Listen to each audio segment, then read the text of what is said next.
Hello everyone, this is Brooke, DeFi from TID Research, and today I'd like to talk about an interesting protocol called Reflect.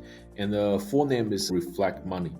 And Reflect made headline early in September when it first announced news that it raised 3.75 million from A16Z Crypto to support the launch of the new yield-bearing stablecoin USDC Plus on Solana. And as you can see, the news caught a lot of attention from the market. However, I personally believe that despite the news very inspiring and encouraging, the investment itself is not the main reason why it caught so much attention. I believe that the reason why it caught so much attention and the reason why market is hype about it is because it answers the long-term demand that a specific group of farmers been having regarding the Solana market. If you look at the Solana coin circulating supply, you can see that the market cap of stablecoin on Solana is actually pretty huge. It's actually 12, even 13 billion. However, if you look at the breakdown, you can see that there is actually no native yield-bearing stable available in the top 10 largest stablecoin on Solana. And for those farmers who are looking for stable yields, it means that they are not able to lend their monies to generate high, sustainable, and predictable yields. Without the yield-bearing stables, people cannot loop on this yield-bearing stable. And it also means that for those lenders, they can only lend to those traders who would like to use this stablecoin to go long or shorts on the volatile assets like altcoins or meme coins. And because of the lack of the yield-bearing stable, the lenders can only lend to these markets. And because of the nature of these markets, the yields tend to be very volatile and cyclical. For example, if the price of the altcoins or the meme coins are going up, it means that the bull market is moving up. So it means that the borrowing cost and the lending yield cost of a stablecoin goes up. However, if the market is going down, it means that most of the token price will goes down altogether. It also means that people will unwind their positions, and it also means that the lending APY will go down. Even though traders can still make money, for the stablecoin farmers who prefer predictability and the sustainable yield, this is not the ideal return profile they're looking for.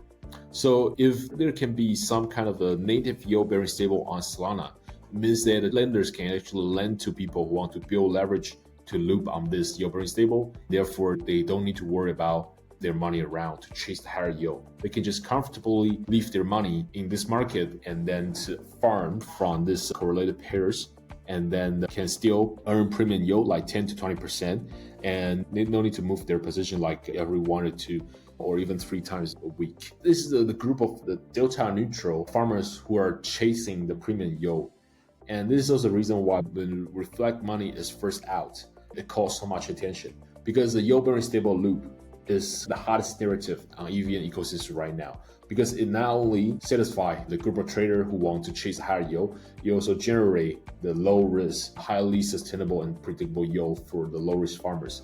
And this kind of low risk yield can be repackaged into like asset management or wealth management products to be distributed to the broader group of users. So this is the reason why all the markets, all the EVM ecosystem are building this kind of correlated yield-bearing stable loops market. And this is also the reason why when the Reflect Money was first out and it announced the investment, the people who farm natively on Solana were so excited about it, because they believe that it can also help Solana to generate something similar and then not fall behind in the competition to attract the yield-bearing stable loops farmer and also low-risk sustainable yield lenders. And so let's first look at how the Reflect going to generate this native yield on Solana. And so you can look at the strategy breakdown here. So right now, the USDC Plus is already live, and it is backed by the cross-margin lending rate capture strategies. And then according to the doc, Reflect going to launch another token called USDJ. It's backed by the delta neutral funding rate capture strategies with the JLP as collateral. So let's first look at the USDC Plus strategies. So it's called the cross-margin rate farming. To put it more simply, it's actually the lending rate aggregator. So it means that when the people mint USDC Plus and deposit USDC, Reflect will source the best yield across all its whitelisted protocol on Solana. For example, like MarginFi, Kamino, Drift, Jupiter, Land, so on and so forth. And then to check whether if there is still quota according to its risk management policy to lend to any of this protocol with the premium level of the yield. And then through optimizing this kind of lending position across different lending protocols, it got to smooth out the yield volatilities and therefore to always generate the better yield than the what user can earn simply lending to a single market. And in this way, it can generate yield on the collateral and then repackage it as a yield bearing stable to the user as the USDC plus. So that is how they put together the USDC plus. But more interesting stablecoin is called the USDJ. It's backed by data neutral foreign recapture with the JLP as collateral. So to understand how the yield for USDJ is going to be generated, we first need to understand how JLP works. JLP, the full name is the Jupiter Liquidity Provider Pool. It's actually a liquidity pool for the Jupiter perps. For perp DEX, there are few ways of supplying liquidity. Unlike the spot DEX, people are always using the AMM, where there's no spot. For example, Hyperliquid, they're using the Hyperliquid votes to use the liquidity pool to trade against the trader. So whenever the traders open a short position on certain assets, the Hyperliquid HLP votes will open up a short position to serve as counterparty to these specific traders. And therefore, overall, HLP votes will hold a lot of positions and then to serve as counterparty for traders trading on the Hyperliquid. So that is one way to just take the orders and then keep the orders open, unhedged, and then trade against the trader. However, for JLP pool, it's doing the similar thing, but slightly different. Slightly different in the sense that in addition to trading against the trader, JLP pool is also holding the spot asset, a basket of spot asset of SOL, ETH, REPBTC, and the USDC.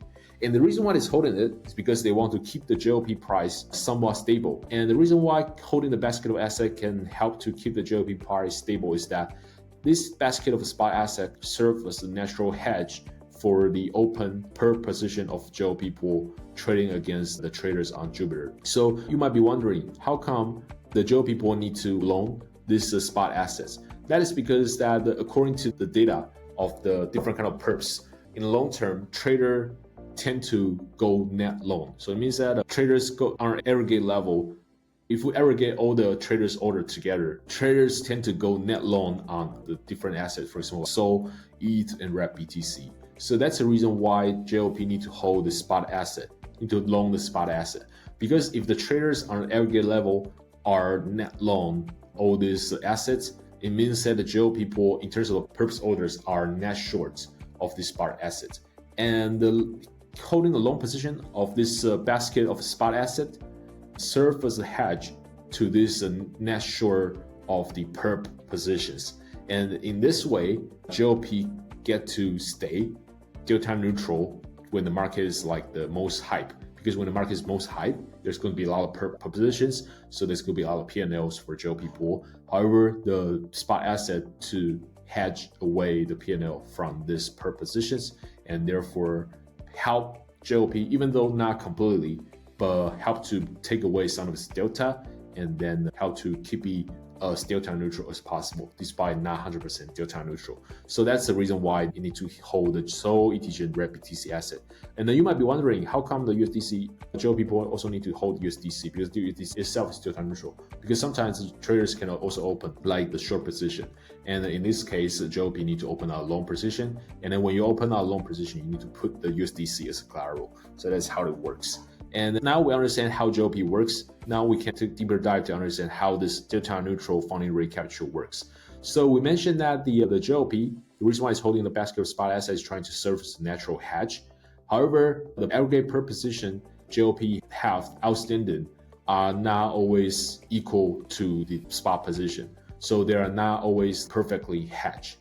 And it is always also possible to know, if we go to the dashboard, we get to know how much order are currently outstanding for the JLP pool. So we can use this spot asset to minus the open short perp asset. We get to know for each of these assets, SOL, ETH, REPBTC, and how much delta is left for the whole JLP portfolio.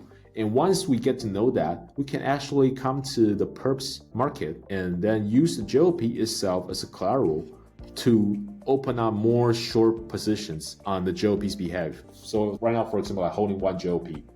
And then I can check the JLP, the whole pool's open outstanding position trading against trader. And I can also know how much JLP, spot asset JLP is holding. And then if I use the spot asset to minus the perp asset, I can know how much delta JLP has right now for SOL, for ETH, for REPBTC.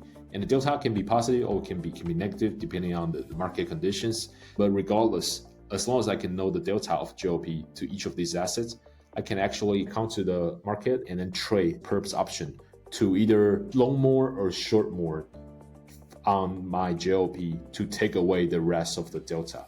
And then, like aforementioned, because markets are most of the time are net long, so JLP most of the time are net short. So JLP hold more assets than its outstanding position. So it means that most of the time JLP are the deltas for ETH and BTC are most of the time positive. So it means that in order to hedge away the positions, we'll need to open out a short position. So that's the reason why this is called the delta neutral funding rate capture. I try to keep my JLP more short to make my JLP delta neutral. And while doing that, I'm also farming the funding rate here, showing the BTC and also showing the SOL. So I'm also farming the funding rate. And most of the time, these assets have positive funding rate. So you can see this is a funding rate here. So by doing that, I'm not only earning the funding rate, because we're also holding this JLP, because it's a market maker pool, it's a liquidity pool. It also have the native APY. So it means that I'm not only earning the JLP APY by holding the JLP, I'm also earning the funding rate by trading this perp and the BTC perp. So that is how the strategies work. And that is how the USDJ going to generate additional level of yield for its holder. Yeah, so that is the reason why in this video we will go over how native yield can be generated on Solana, either through lending aggregation or through the JLP hedge, delta neutral funding rate capture. And we believe that's the reason why Reflect caught so much attention and why the market looks so much forward to the launch of the USDJ and also the more integration on the DeFi protocols such as Camino, Drift, and Jupiter for the already live USDC Plus.